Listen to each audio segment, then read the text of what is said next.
আসসালামু আলাইকুম। সম্মানিত দর্শক শ্রোতা, আশা করি সকলেই ভালো আছেন, সুস্থ আছেন। দর্শক বন্ধুরা, প্রিয় ধান চাষি ভাইয়েরা, আমাদের আজকের ভিডিওতে আপনাকে স্বাগতম। সম্মানিত দর্শক শ্রোতা, আমাদের আজকের ভিডিওটি আপনারা যারা ধান চাষ করেছেন এবং আপনাদের ধানের ফসলি জমিতে শীষ বের হয়েছে এবং শীষে ফুল আছে, তাদের জন্য আমাদের আজকের ভিডিওটি খুবই গুরুত্বপূর্ণ। দর্শক বন্ধুরা, ভিডিওটি মনোযোগ সহকারে দেখবেন এবং যে গুরুত্বপূর্ণ পরিচর্যাগুলোর কথা বলবো সেগুলো যদি মনে না থাকে সেক্ষেত্রে লিখে নেবেন। দর্শক, আজকের আলোচনার বিষয়বস্তু ধানের শীষে ফুল আসার পর কোন কোন কাজগুলো করা যাবে না, বা এমন কিছু কাজ আছে যে কাজগুলো করলে ধানের ফলন কমে যেতে পারে, সে বিষয়টি আপনাদের মাঝে তুলে ধরার চেষ্টা করব। দর্শক বন্ধুরা, আর কথা না বাড়িয়ে চলুন বিস্তারিতভাবে আলোচনা শুরু করা যাক। আলোচনা শুরু করার আগে আপনারা যারা কৃষিকে ভালোবাসেন, কৃষি কাজের সাথে সম্পৃক্ত আছেন, তাদের কাছে একটাই রিকোয়েস্ট থাকবে, আমাদের চ্যানেলটি সাবস্ক্রাইব করে আমাদের পাশেই থাকুন। সম্মানিত দর্শক শ্রোতা, প্রিয় ধান চাষি ভাইরা, ধানের শীষে ফুল আসার পর এমন কিছু কাজ আছে যেগুলো করলে ধানের ফলন অধিকাংশে কমে যেতে পারে।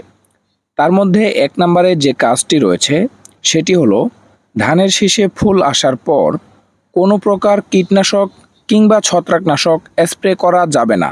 ফুল ফোটার সময় স্প্রে করলে ধানের পরাগায়নে ব্যাহত হতে পারে এবং ধানের দানাগুলো বাধা কমে যেতে পারে। অনেক সময় শূন্য দানার পরিমাণ বেড়ে যায়। দর্শক বন্ধুরা, এরপরে যে কাজটি করা যাবে না সেটি হলো, এই সময়ে জমিতে পানি শুকিয়ে ফেলা যাবে না। ফুল আসার সময় ধানের ফসলি জমির মাটিতে হালকা আর্দ্রতা থাকা খুবই জরুরি। পানি শুকিয়ে গেলে গাছ হিট স্ট্রেসে পড়ে এবং দানাগুলো পূর্ণ হয় না বা অপুষ্ট হয়। প্রিয় ধান চাষি ভাইরা, এরপরে যে কাজটি করা যাবে না সেটি হলো, ধান গাছে সার দেওয়া, বিশেষ করে ইউরিয়া সার এই সময়ে দেওয়া যাবে না। এই সময়ে ইউরিয়া সার দিলে গাছ অতিরিক্ত সবুজ হয়ে যাবে, কিন্তু দেখা যাবে দানায় খাবার পৌঁছায় না, ফলে দানাগুলো ফাঁপা কিংবা অপূর্ণ দানা হতে পারে। সম্মানিত ধান চাষি ভাইরা, এরপরে যে কাজটি করা যাবে না সেটি হলো, ফসলি জমিতে হাঁটাচলা কিংবা পশু প্রবেশ করানো যাবে না।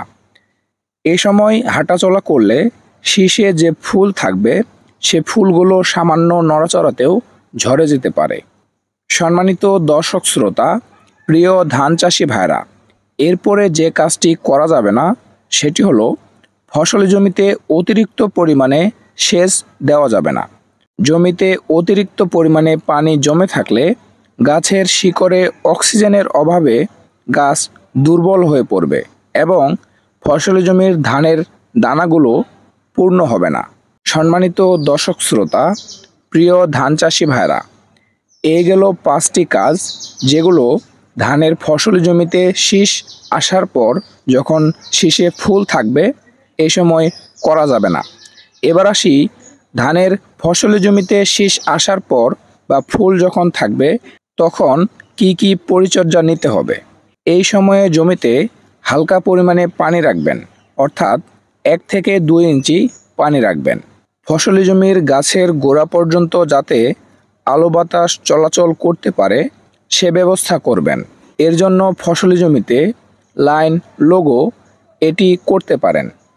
দর্শক বন্ধুরা, প্রিয় ধান চাষি ভাইরা, সবথেকে গুরুত্বপূর্ণ বিষয় সেটি হলো, আপনারা একটি প্রশ্ন করতে পারেন তা হলো, এই সময়ে যদি ফসলি জমিতে পোকামাকড় কিংবা রোগবালাইয়ের আক্রমণ করে থাকে সেক্ষেত্রে আপনি বললেন কীটনাশক কিংবা বালাইনাশক স্প্রে করা যাবে না, তাহলে আমরা কি করব?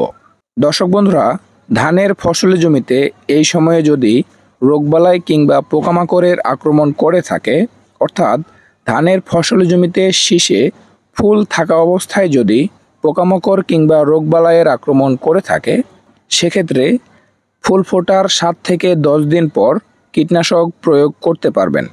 সম্মানিত দর্শক শ্রোতা, প্রিয় ধান চাষি ভাইরা, ধানের শীষে ফুল থাকা অবস্থায় কি কাজ করা যাবে না, কি কাজ করলে ফলন কমে যাবে এবং কি কি পরিচর্যাগুলো নিতে হবে সে বিষয়টি আশা করি আপনাদের মাঝে বোঝাতে পেরেছি।